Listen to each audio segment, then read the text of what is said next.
Okay, you know the feeling, right? Your online shopping cart is absolutely full, your finger is hovering over that buy button, and then you just stop. Well, today we're going to dive deep into the hidden psychology of that exact moment and figure out why so many of us walk away. I mean, think about it. You've spent all this time searching, comparing, and picking out the perfect things. They're all just sitting there in your digital cart, totally ready to go. But then you just close the tab. What is actually going on in our brains in that critical moment? While it might feel like a very personal moment of doubt, that hesitation is actually a huge mystery for online retailers. And it turns out there's some powerful science that explains exactly why it happens. And trust me, you are so not alone. This single moment of hesitation is one of the most studied behaviors in all of e-commerce. Why? Because it reveals our deepest anxieties about a purchase. Understanding it is literally a multi-billion-dollar question. So what's the core scientific concept that explains this feeling? Well, it all comes down to a single, really powerful idea that researchers have been focused on for decades. The key term here is perceived risk. Now, this isn't about actual physical danger. It's all about the potential for loss. That feeling of uncertainty and the fear of a bad outcome, whether that's losing money, wasting your time, or getting a product that just doesn't work. So how do we know all this? Well, this is the foundation of our understanding. Researchers did a massive review, analyzing the data from 133 different studies, all focused on this one topic.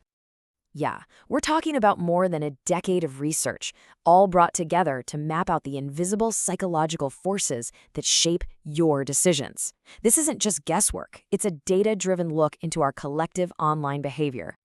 And all of that data points to a surprisingly simple three-part framework that explains this entire internal process. Let's break it down. Think of it like this. There's an external trigger, right? A stimulus. That trigger is then processed by you, the organism, with all your unique thoughts and feelings. And that process leads to the final action or response, either clicking buy or closing the tab. So trigger, you, action. And this right here is the crucial part. Your internal world, your past experiences, your mood, your level of trust, it acts as this powerful filter. It explains why the exact same website can feel totally trustworthy to one person and incredibly sketchy to another. It all comes down to what's happening inside our heads.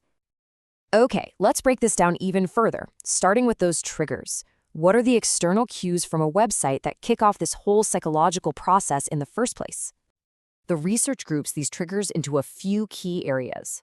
First, there's the quality of the website itself. Does it look secure? Is it easy to use? Then you've got the seller's reputation, the product info, and, of course, what other people are saying. This is called electronic word of mouth, or EWOM. Think online reviews, social media posts, you name it. Each one is a powerful signal our brain is constantly processing. This side-by-side is a perfect example of those signals in action. A high-trust website uses clear security seals and professional design to actively lower your perceived risk.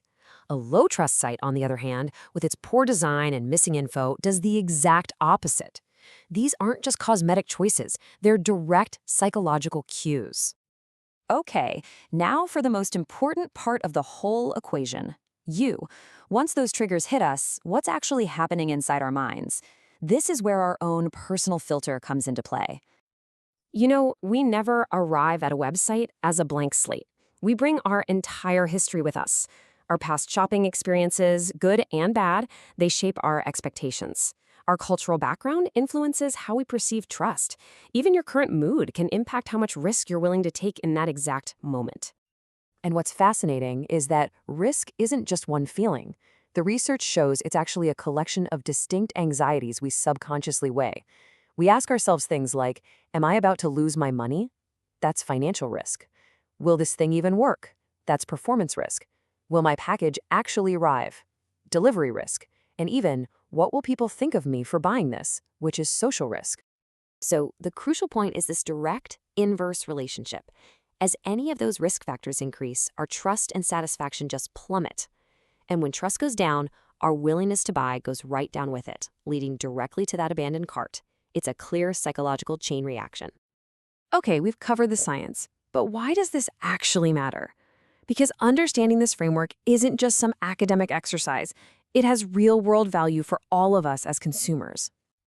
The biggest benefit is just awareness. Once you can spot the triggers and recognize the types of risk you're feeling, you can move from an automatic, emotional decision to a conscious, empowered one. You can identify the tactics being used to lower your sense of risk and make much smarter choices. And this knowledge really is a two-way street. For us as shoppers, it means empowerment. For businesses, it's a roadmap for building genuinely trustworthy experiences, which creates real customer loyalty instead of just trying to trick us into a sale. So in the end, it really helps to reframe what's happening. Clicking buy isn't just a transaction. It's a psychological act. It's you, the consumer, making a very personal and complex negotiation with all the different flavors of uncertainty.